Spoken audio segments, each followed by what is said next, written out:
ఆత్మజ్ఞానం పొందటానికి సాధకుడు కొన్ని నియమాలు పాటిస్తాడు. తన ఇష్టదైవం మీద ఏకాగ్రత ధ్యానం చేస్తాడు. Concentration meditation. సాలగ్రామం, రాముడు, కృష్ణుడు, హనుమంతుడు వగైరా వగైరా. ధ్యానం సరిగా కుదరదు. అయ్యో, నా దృష్టి నా ఇష్టదైవం మీద నిలపలేకపోతున్నాను, ఏకాగ్రత కుదరటం లేదు, నిద్ర ముంచుకొచ్చేస్తుంది అని దిగులు పడతాడు. నాకు మోక్షం రాదు అని బెంగ పెట్టుకుంటాడు. మనస్సు యొక్క గాబరా స్థితిని మోక్షానికి ముడి పెడతాడు. ఆలోచనలు ఆగిపోతే ఆత్మదర్శనం అవుతుందని ఎవరో చెప్పారు. ఆత్మదర్శనం అవటం లేదు అని ఆందోళన చెందుతాడు. ఇది పక్కా అజ్ఞానం.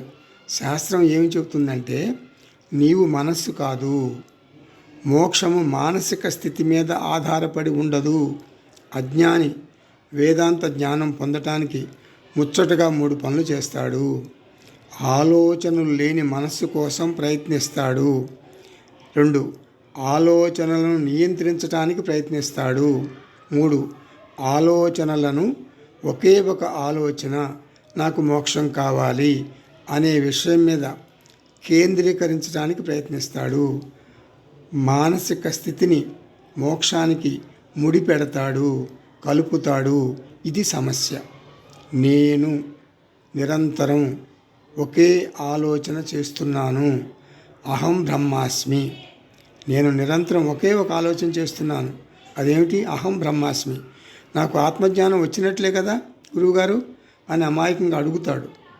మోక్షం ఆలోచన సరళి మీద ఆధారపడి ఉండదు. మోక్షం ఆలోచన సరళి మీద ఆధారపడి ఉండదు. వాళ్ళు అజ్ఞానులుగానే మిగిలిపోతారు, మూఢులుగానే మిగిలిపోతారు.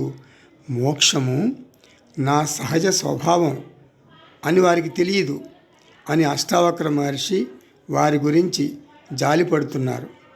మోక్షం నా సహజ స్వభావం అని వారికి తెలియదు అని అష్టావక్ర మహర్షి వారి గురించి జాలిపడుతున్నారు. శాస్త్రం ఆత్మజ్ఞానం గురించి ఇంత స్పష్టంగా చెప్పినా కూడా వీరు అందుకోలేకపోతున్నారు.